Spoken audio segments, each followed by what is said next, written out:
السلام عليكم ورحمة الله وبركاته. الحمد لله وحده، والصلاة والسلام على من لا نبي بعده. أعوذ بالله من الشيطان الرجيم. بسم الله الرحمن الرحيم. والعصر إن الإنسان لفي خسر إلا الذين آمنوا وعملوا الصالحات وتواصوا بالحق وتواصوا بالصبر إلى آخر الآية. وعن أنس رضي الله تعالى أنه قال: قال رسول الله صلى الله عليه وسلم: لا يؤمن أحدكم حتى أكون أحب إليه من والده وولده والناس أجمعين. متفق عليه، أو كما قال عليه الصلاة والسلام: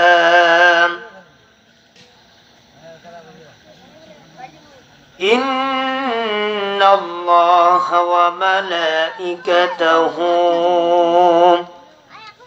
يصلون على النبي يا أيها الذين آمنوا صلوا عليه وسلموا تسليما. اللهم صل على سيدنا محمد وعلى آل سيدنا.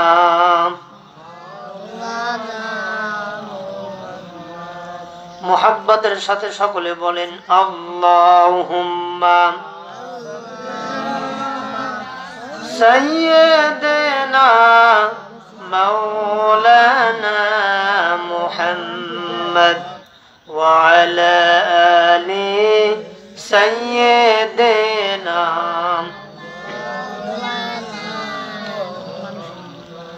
আলহামদুলিল্লাহ, বাংলাদেশের ঐতিহ্যবাহী জেলা নীলফামারী সদর থানার অন্তর্গত পূর্ব বক্সিপাড়া গাদুলুগাজী রসুল পীর মাজার মাঠ সংলগ্ন ঐতিহাসিক এক বিরাট তাফসিরুল কোরআনুল মাহফিল। আজকের মাহফিলের প্রধান বক্তা জনাব হযরত মাওলানা আশরাফুল হক নুরি, খতিব নীলফামারী বড় মসজিদ। এর সাথে সাথে উপস্থিত হাজরান মজলিস, সকলের প্রতি আমার সশ্রদ্ধ সালাম। আসসালামু আলাইকুম ওয়া রাহমাতুল্লাহ। আমরা সেই মহান আল্লাহ তাআলার দরবারে কালিমাতুশ শুকর আদায় করছি, সেই মহিয়ান গরিয়ান সর্বশক্তিমান যিনি আমাদেরকে অসংখ্য অগণিত আল্লাহর বান্দাদের থেকে আমাদেরকে বাছাই করে গুরুত্বপূর্ণ তাফসিরুল কোরআন মাহফিলে উপস্থিত হওয়ার তৌফিক আল্লাহ পাক দান করেন বা আল্লাহ পাক দান করলেন, সেই মহান মুনিবের দরবারে আমরা কালিমাতুশ শুকুর আদায় করছি। আমরা সকলেই সমস্বরে উঁচু আওয়াজে সকলে বলছি আলহামদুলিল্লাহ। এই আলহামদুলিল্লাহ যে আমরা বললাম, এতে আমাদের লাভ হলো না লস হলো? বলেন। লাভ হলো। তাবরানী আওসাত হাদিসের একটি কিতাব, এই কিতাবের 22,232 নম্বর হাদিসে আল্লাহ নবী বলছে, যারা ইমানের সাথে বিশ্বাসের সাথে যারা আলহামদুলিল্লাহ এই বাক্যটা যারা বলবে, ওই ব্যক্তিদের জিন্দেগীর সব গুনাহ মাফ হবে। বলেন সুবহানাল্লাহ। তাহলে হাদিস থেকে আমরা এতটুকু আশা করতে পারি, যেহেতু আমরা আলহামদুলিল্লাহ বললাম, প্রশংসা আদায় করলাম, আমাদের জীবনের গুনাহ মাফ হয়ে গেছে। বলেন সুবহানাল্লাহ। তাহলে এই যে আমরা পবিত্র কোরআনুল কারিমে মাহফিলে আমরা উপস্থিত হলাম, সকলের ভাগ্য জোটে না এই মাহফিলে আসার। কারণ কোরআনুল কারিমের আলোচনা যেখানে হয়, যার কানে যাবে, যারা শুনবে, আল্লাহর নির্দেশ হলো তারা যেন চুপ করে শোনে। যেটা আল্লাহর নির্দেশ, এটা সুন্নত না নফল? বলেন। বোঝেন নাই? যেটা আল্লাহর নির্দেশ, এটা সুন্নত না নফল? সুন্নত না নফল না, ফরজ। তাহলে আল্লাহ পাক রব্বুল আলামিন তিনি বলেছেন যে যেখানে কোরআনুল কারিমের আলোচনা করা হয়, যেখানে তাফসীর হয়, যেখানে কোরআনের দার্স হয়, ওই জায়গায় যারা বসবে শুনবে, তাদের জিন্দেগীর গুনাহ খাতা মাফ হবে। বলেন সুবহানাল্লাহ। তা বলতে চাই, আমরা যারা উপস্থিত হয়েছি, আমরা সকলেই লাভবান, সকলেই আমরা আল্লাহর বান্দা। কারণ হলো, যখন একটা মুরগি, এদিকে তাকান, এদিকে তাকান, একটা মুরগি যখন ডিমে তাপ দেয়, বাচ্চা ফোটানোর জন্য যখন ডিমে তাপ দেয়, একটা মুরগি যেভাবে বসে ডিমগুলো সবগুলো ঢেকে নিয়ে, আর যেগুলো ডিম বাইরে থাকে, ওই ডিমগুলো কি বাচ্চা হয়? বলেন তো। বাচ্চা হয় না। ওই ডিমগুলোর নাম কি? বাওয়া বা ঘলঘলিয়া ডিম। ঠিক তেমনি যেখানে কোরআনুল কারিমের আলোচনা করা হবে, যে মাহফিলে কোরআনুল কারিমের দার্স দেওয়া হবে, এই মাহফিলের বাইরে যারা থাকবে, তারা হচ্ছে ওইরূপ ঘলঘলিয়া ডিমের মতো। আর যারা আমরা আছি এখানে, আমরাই হচ্ছে লাভবান।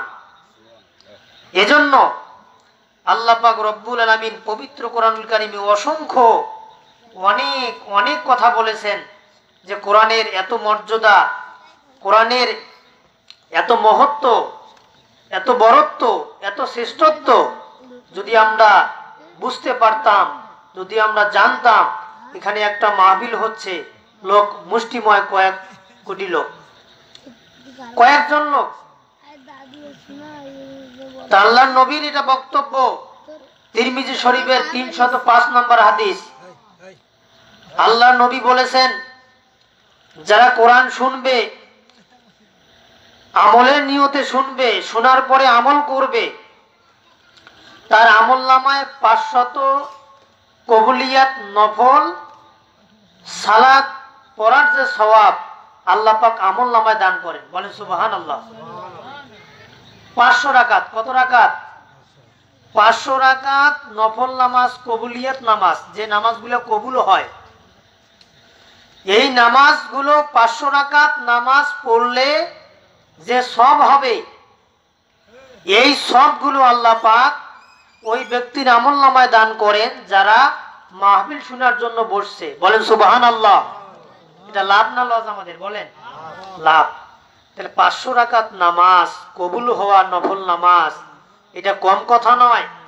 এমনও আল্লাহর বান্দা আছে তারা সারা জীবন নামাজ পড়েছে, সারা জীবন আল্লাহর ইবাদত করেছে, কিন্তু দেখা গেছে তার জীবনের কোনো আমল আল্লাহর দরবারে কবুল হয় নাই। এরকম কি হবে কিনা? বলেন হবে। যদি বিশ্বাস না থাকে, যদি ঈমান না থাকে, তাহলে এরকম হবে। তা যাই হোক, আমার যে মূল আলোচনা, আমি আপনাদের সামনে পরিচিত একটি সূরা, এই সূরাটি আমাদের কম বেশি অনেকেরই জানা, সূরা আসর। কোন সূরা? সূরা আসর। এই সূরাটি আমি খুতবার শুরুতে আমি আপনাদের সামনে উপস্থাপন করেছি। এই সূরাটি এমন একটি তথ্যবহুল সূরা, যদি আমরা এই সূরাটি আমলের নিয়তে শুনি, অনেক মুহাদ্দিসিন ইকরাম তারা বলেছেন কি জানেন, এই সূরা থেকে যদি কেউ শিক্ষা গ্রহণ করে আমলের নিয়তে, এই সূরাটি তার জন্য যথেষ্ট হেদায়েতের। বলেন সুবহানাল্লাহ।